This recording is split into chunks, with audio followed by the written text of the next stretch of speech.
Hello tout le monde, j'espère que vous allez bien. Donc aujourd'hui on se retrouve pour une toute nouvelle vidéo concernant mes livres sur le luxe, donc soit pour améliorer justement vos connaissances, soit pour tout simplement vous faire rêver. Donc c'est parti!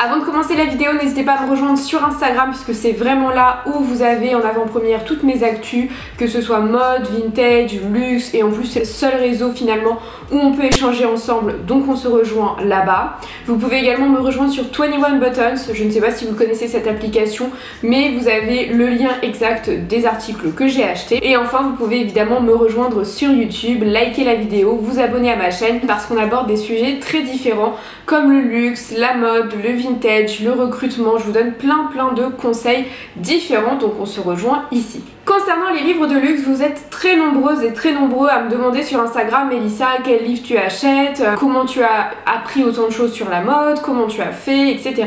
Donc déjà, moi je me suis intéressée réellement à la mode, c'était plutôt au collège. Quand j'étais petite fille, c'est vrai que j'aimais bien la mode, mais je connaissais rien de particulier. Et puis au collège, là j'ai commencé vraiment à m'intéresser, à acheter des magazines. C'était l'époque en plus un petit peu Kate Moss, etc. Et j'ai voulu effectivement m'y intéresser de bien plus près.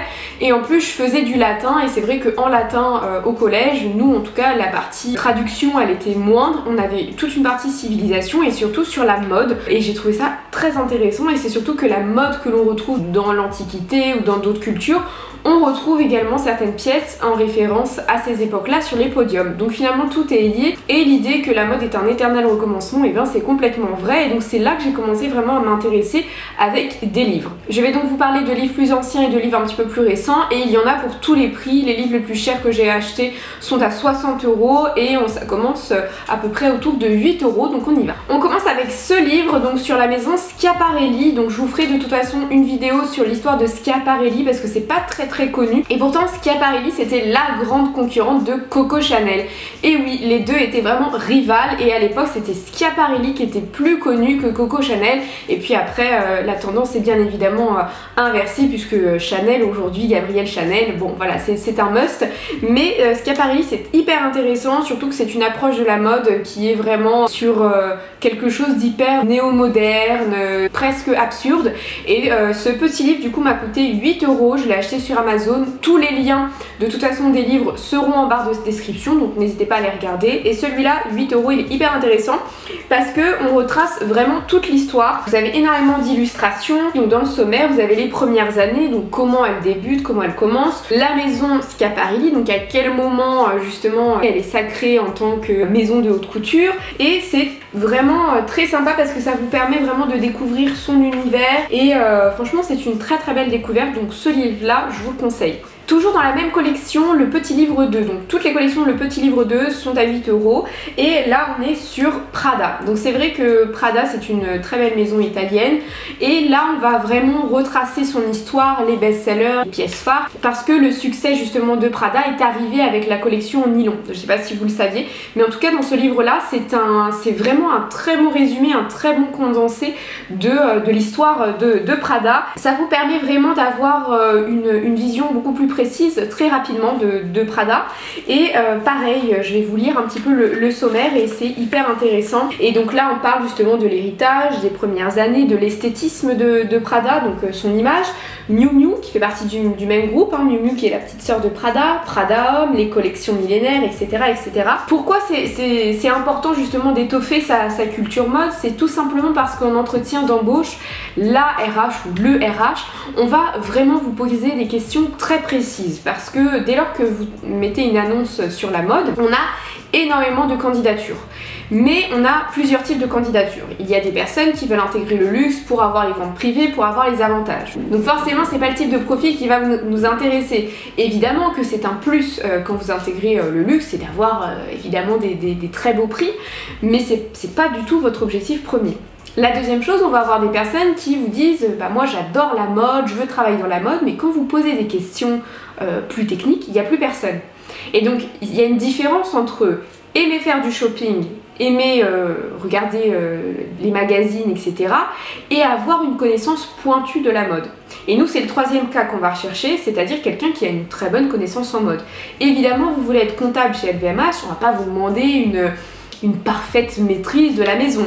Mais on veut quand même des dates clés, des événements clés, des dates charnières, vraiment, voilà, comme quelqu'un qui a une première bonne connaissance. Et donc c'est pour ça que je vous parle de ces livres, parce que au-delà de votre culture personnelle, ça va aussi vous permettre plus facilement de décrocher un emploi, parce que voilà, il y a des choses à savoir et on peut pas se prétendre vouloir travailler dans la mode parce qu'on adore ça et ne pas connaître. Donc c'est important. Encore une fois, 8 €, c'est pas l'investissement de votre vie. Mais pour l'avoir lu, c'est parfait pour bien apprendre la maison Prada et pourquoi pas avoir la chance d'intégrer un jour cette maison. Donc là, je vous ai vraiment parlé des livres qui allaient vous permettre d'étoffer votre culture et d'apprendre vraiment de nouvelles choses sur les maisons, avec des périodes clés, avec vraiment les dates charnières des maisons, les collections, etc. Il y a une deuxième catégorie de livres, j'ai envie de vous dire, c'est les livres qui vous font un petit peu plus rêver, qui mettent un petit peu plus de paillettes aux yeux. C'est tous les livres sur les défilés de mode. Vous en avez plein, vous avez Louis Vuitton, Chanel, Saint Laurent, vous en avez plein. Donc moi par exemple j'ai celui-ci, il s'agit de toutes les collections pendant la période Yves Saint Laurent, donc de son vivant, donc ça retrace pas mal d'années d'histoire. Alors ce genre de livre, ça va pas vous apprendre des choses particulièrement, mais par contre vous allez pouvoir voir un petit peu plus l'esthétisme et l'ADN de la maison, parce que d'une collection à l'autre, même s'il y a une thématique différente, il y a quand même un même tronc commun. Donc ça va être intéressant.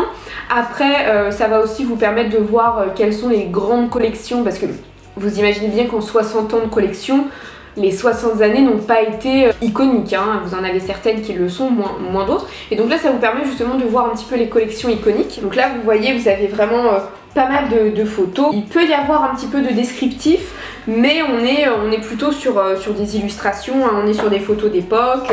Et là, vous allez avoir quelques écritures qui vont rapidement donner le ton sur la collection ou sur la période. C'est des livres qui sont intéressants, c'est des livres qui au-delà de ça sont très beaux.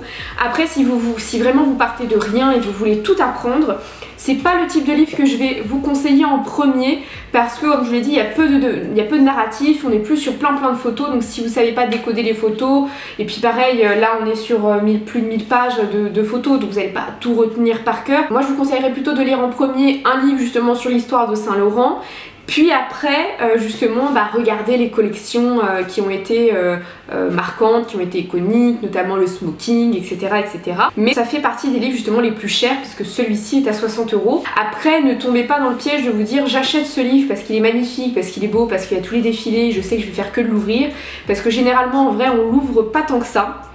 On s'en sert surtout pour faire des photos. Si vous partez vraiment du début, je pense pas que c'est le genre de livre que vous allez aimer lire et relire et relire.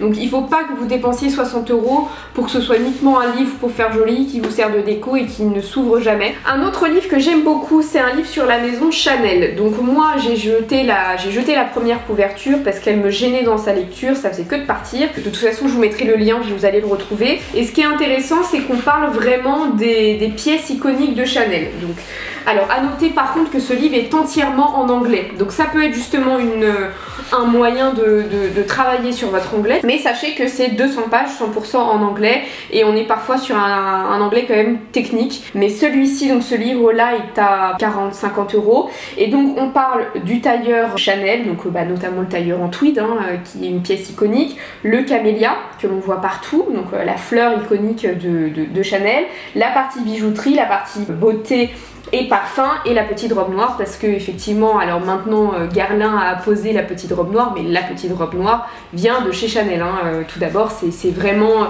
la couleur phare de Gabrielle Chanel, avec le beige et le rouge et le blanc. C'est vraiment les 4 couleurs que l'on retrouve partout encore aujourd'hui dans la maison Chanel. Et donc là pareil, vous allez avoir des illustrations, des photos et aussi du narratif, hein, bien évidemment. Vous allez avoir pas mal de choses.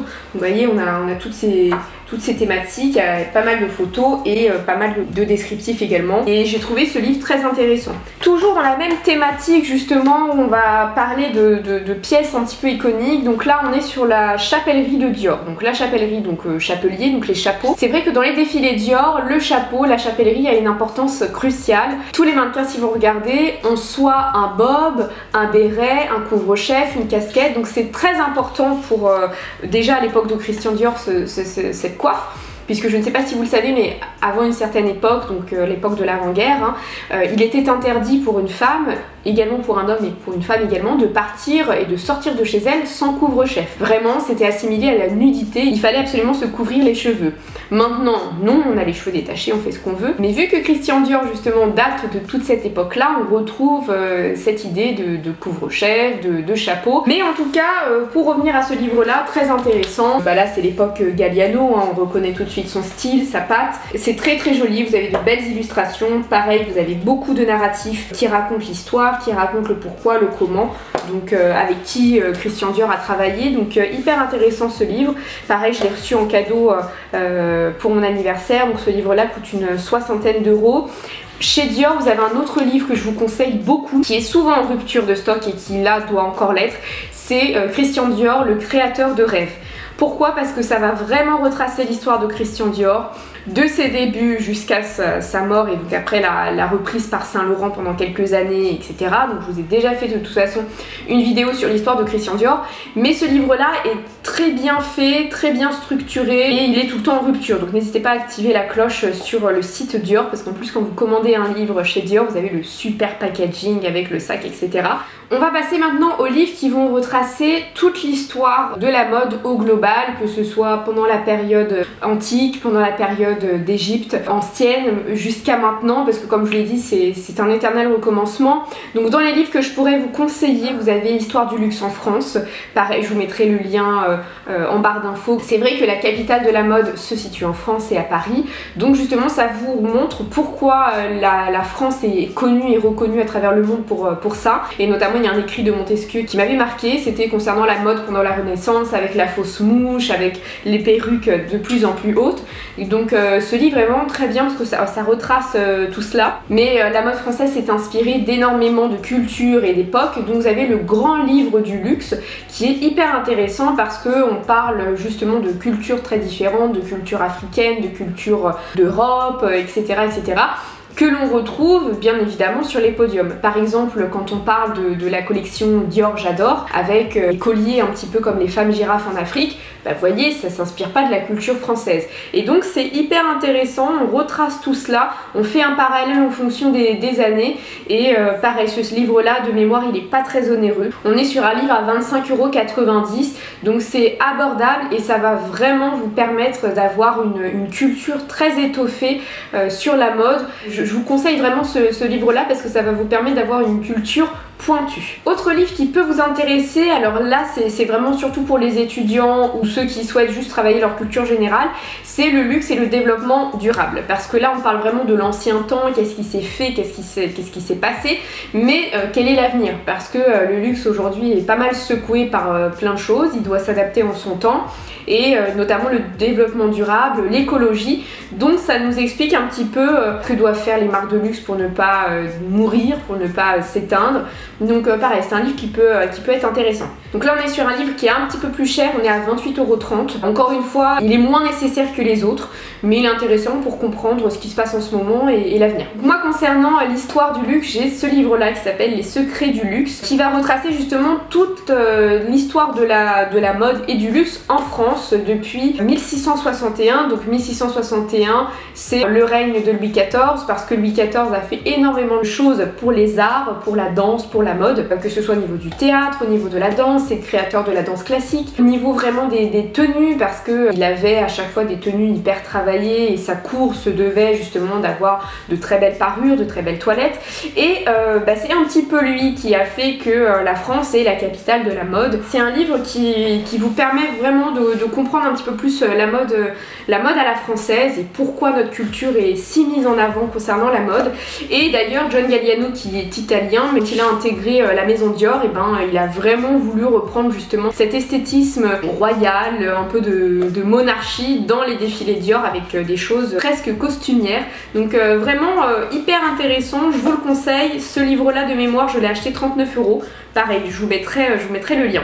Donc voilà pour cette vidéo, j'espère que cette vidéo vous aura plu. Moi c'est vrai que j'aime beaucoup l'histoire, j'aime beaucoup lire, donc j'ai un peu blablaté. Mais au moins ça vous permettait vraiment d'avoir une explication de pourquoi je conseille ces livres, pour quel usage. Donc j'espère qu'en tout cas ça vous aura vraiment guidé. Et vous voyez, vous n'avez pas besoin de dépenser des fortunes. Évidemment, n'achetez pas tous ces livres en même temps. Faites du plus important, faites en fonction de votre niveau également, si vous partez du début ou pas. Et puis ça s'étoffe au fil des années. Moi j'ai pas eu tous ces livres là, j'en ai encore chez mes parents qui datent d'il y a très longtemps. Bon, en tout cas n'hésitez pas à me donner votre avis sur cette vidéo, n'hésitez pas à la liker si vous l'avez aimée. Et puis quant à moi on se retrouve très prochainement pour une nouvelle vidéo. Je vous dis à très bientôt, je vous fais des gros bisous. Bye bye.